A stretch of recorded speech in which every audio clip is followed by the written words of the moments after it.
Namaste, Jai Bharat. What ought to be the ultimate desideratum of human existence? I said what ought to be. I didn't ask what is. Because if I say what is the end wish, ultimate desideratum, in the sense, what would you like to obtain or achieve on an end analysis, or as an ultimate wish in human life? Many people might have, or possibly many people have, multiple answers, but I am presenting an ideal situation. What ought to be the ultimate desideratum of human existence? To answer this question is easy for people belonging to some or the other religion. Those who don't belong to religion will find it definitely difficult to answer. And for a real, authentic, legitimate Marxist, he would say the ultimate desideratum is a stateless, classless society, etc., etc., etc. Whereas Marx believed or envisaged that there will be no law, there will be no law enforcing agencies, because in Marx's idea, the objective laws and the subjective law of inner reason will be one and the same. He assumes that there is a subjective law of inner reason, and once this inner reason and objective law do not contradict, then one doesn't need an enforcing agency, a law enforcing agency, and even a state itself. It's a hypothesis. It's not even beautiful, I would say, but it's a kind of hypothesis. Now, for religion, they provide, all religions would provide something akin to salvation in the Semitic mind, in the Semitic tradition, and liberation in the Bharatiya tradition. These two things are two different things. Salvation is granted by a personal God. The God is identified. The God is treated as a person. And the God, in His infinite mercy, grants you salvation on the basis of your merits, demerits, etc. That is straight and simple. But when you come to Bharatiya Dharma, so this is one of the aspect which is different, in a concept of dharma and a concept of religion. Now, in Bharatiya Dharmas, we have the Hindu Dharma, as popularly called, which is a Vedic Dharma. The Jain Dharma, which is next senior, Bauddha Dharma, and of course the Sikh Dharma. Now, in the Sanatana Dharma, which is the Vedic Dharma, the ultimate desideratum is liberation, which in Sanatana Dharma or here in Vedic Dharma is called as Moksha. In Jain Dharma, the same concept of liberation is expressed as Kaivalya. There are some subtle differences, though they are also liberation. And in Bauddha Dharma, it is called Nirvana. And again, Sikh Dharma, which is a Guru tradition, is automatically Moksha. Now, in all these dharmas, the method of disposing the dead body is one and the same, with very minute variations. Now, how to attain Kaivalya? things are prescribed. Not just one method, there must be multiple methods. This way you can reach Kaivalya, this way also you can reach Kaivalya, this way also you can reach Kaivalya, and same in Bauddha Dharma also. Nirvana can be attained this way also, that way also, this way also. But they have some main method of attaining Nirvana. In Vedic Dharma, there are multiple methods or ways of attaining Moksha, which is liberation. Moksha, Kaivalya, Nirvana, they are all called as liberation in English. The Sikh tradition attains liberation or moksha through one of the techniques of transcendence. They are called techniques of transcendence, to go beyond the desideratum, liberating oneself from the mundane existence. These are inbuilt details of darshana, which time doesn't permit me to go into. And in the Sikh Dharma, they have rigidly, strictly adopted one technique of transcendence, one method of transcendence.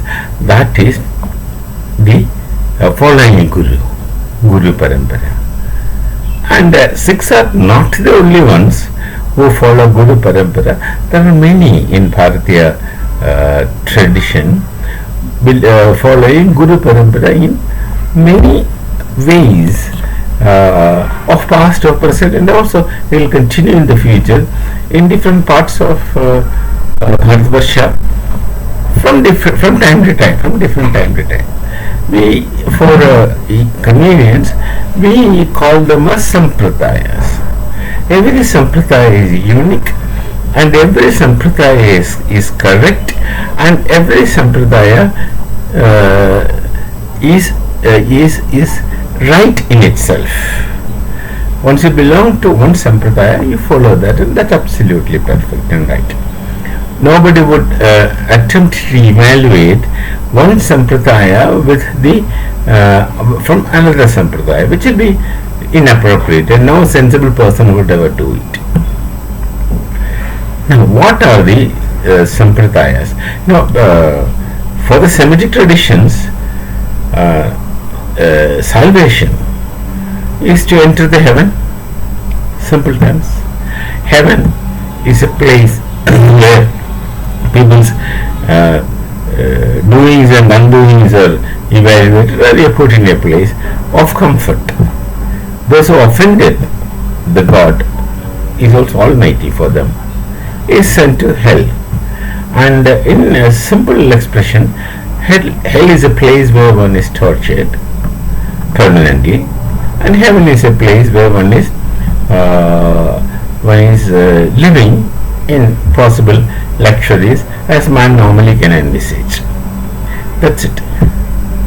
But moksha, nirvana, kaivalya, they're all different concepts.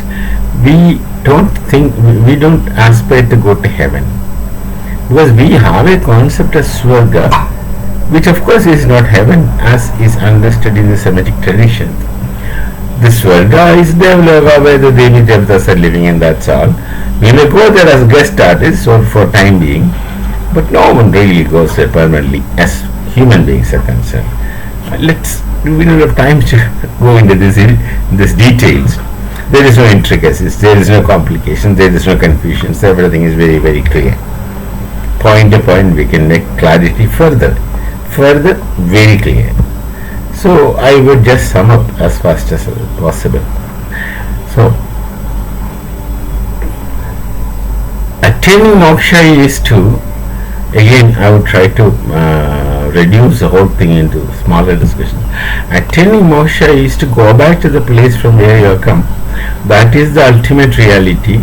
You are actually that only ultimate reality. You are here for temporary, you eventually will go back to ultimate reality, and you don't carry any kind of identity which you picked up here, because it began here, it picked up during your mundane existence, and it will cease to exist moment your physical existence is done. Simple. Now, how to transcend? They are called as technique of transcendence. Few I would mention and conclude. The simplest speciest, which is common to all. Not really with Jain Dharma and Bauddha Dharma, but common to all is this also includes Semitics. Is bhakti. Bhakti in Sanskrit let's call this devotion. Devoting oneself to. In Semitic traditions, whatever is prescribed to you or ordered to you by the God Almighty. In Bharatiya Dharma, that is in Jain Dharma, Bauddha Dharma, methods of attempting to attain the status of Tirthankara, Tathagata, etc. In Vedic Dharma, bhakti or devotion is again channelized through, it has to be channelized. It's again channelized through any picked up deity of your choice. Pick up any deity of your choice. There is umpteen number of deities. People always say there are 33 crores of gods and goddesses, but no one has ever maintained a list. They are rhetorically expressing as I understand. You pick up a non-deity to you, known to you, and then follow the kind of bhakti prasthana tradition, right? That's one method, bhakti devotion, which is common to all. Because they say it's easiest. I don't know whether it is easiest or not so easy. I don't know really, because I don't belong to that category. That's no much of work is required, as people say. The second in the remaining, I am just mentioning a few, is karma. Karma is made available to us through Gita Ji, Bhagavad Gita. It's made available to us through Gita Ji, but it's a method existing of long. Karma is simple. You just perform your duty. What you have a given duty, and you realize that given duty, and you perform it without any expectations in return. Then only the karma becomes karma. Then you don't expect anything in return. Then of course that becomes another method. You don't have to go to worship and do anything. Just do your job. Do your job authentically, honestly, with utmost sincerity, without having any moha or lobha, any expectations in return of another kind of help coming from someone else. Then it's automatic. Then your moksha is automatic. Then Purusharthas, of course, talks about 4 values. Through dharma, if you acquire artha, property, and the desire for that artha is again regulated by dharma, then moksha is automatic. Then yoga, method of disciplining the body and mind, moksha is automatic. Then jnana, knowledge, which is called jnana marga, knowledge. Acquisition of knowledge. Acquisition of knowledge is for not making an atom bomb.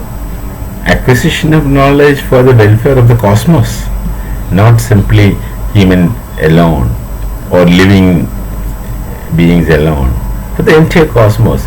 Because the cosmos is coexisting with its multiplicity and plurality in a, let me borrow this expression from none other than Hegel, through a dialectical relationship of a totality.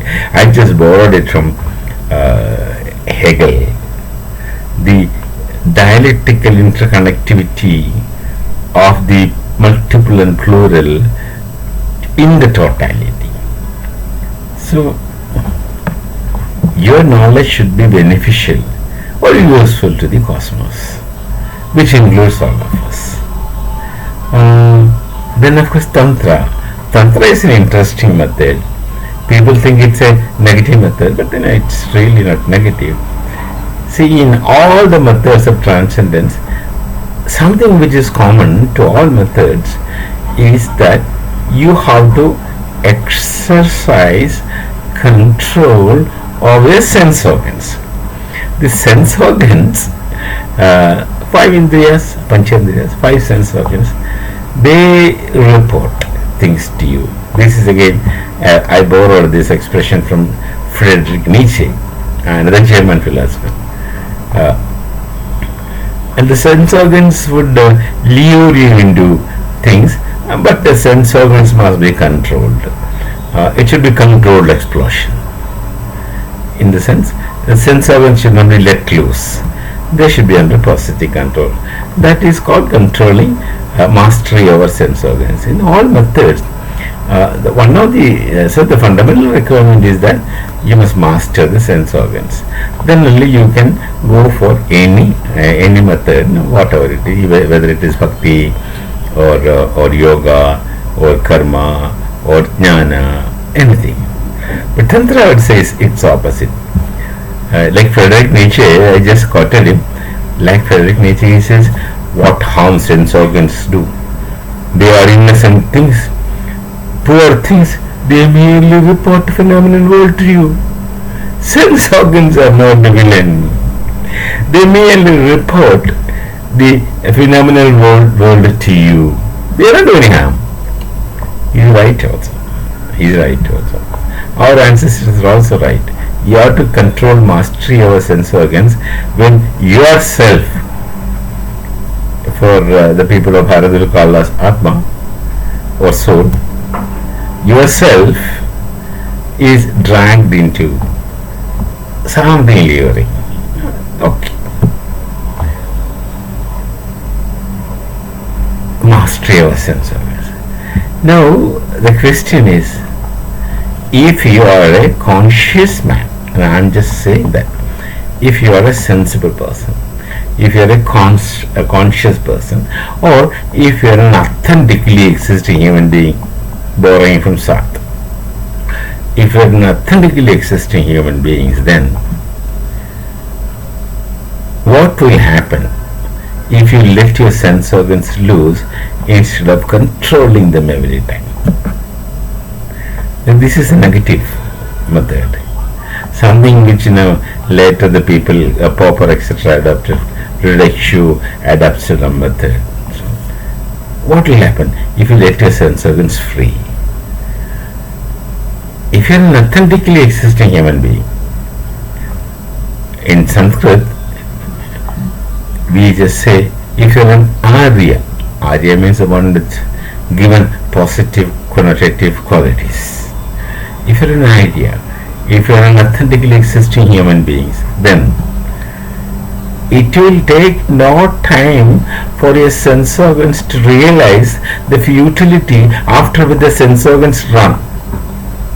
That's a principle. That's a principle here. Because you are an authentically existing human being. You are an idea. You have got the qualities. So you will naturally realize, इसमें कुछ नहीं रखा भाई. There is nothing in it. Why are you treating this as something huge or something enormous, something great?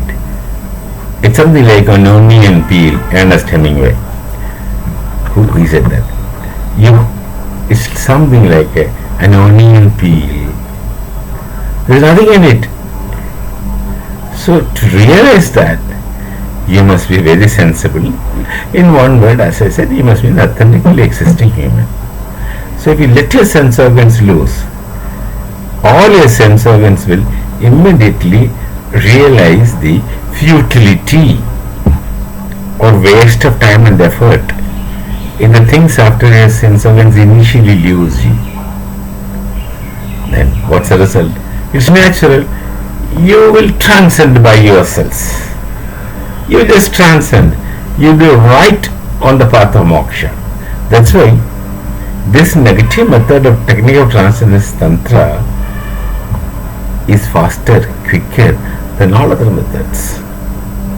Perhaps bhakti might take longer time, but this tantric method is so fast Here the realization is almost at once. The realization, an instant realization, then instant transcendence. These are the many such methods of transcendence. Transcending into the ultimately real, and let me not speak more or much about the ultimately real. I did another video just basing on one Upanishad mantra some time back. But let's see, the ultimately real should be a situation from where you originated, your real Atma originated, minus the identities you picked up after being born in this world. See, you're born at a given point in time, and after how much of time that you realize that you have a name, took some time. After how much of time you're conscious that there are other people around you, other things around you, and someone among you is your father. You don't have a father concept at that time, mother and other things, etc. So whatever is the so-called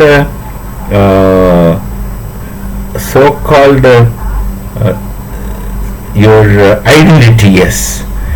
Suddenly in my mind the Svatva word was coming from Sanskrit. I was not finding in English equivalent. That means suddenly your identity is things that you pick up and synthesize. In time, you pick up not very consciously as an automatic process, and then you make a synthetic unity of whatever you picked up, and you just assume that is your identity. Oh, very simple logic.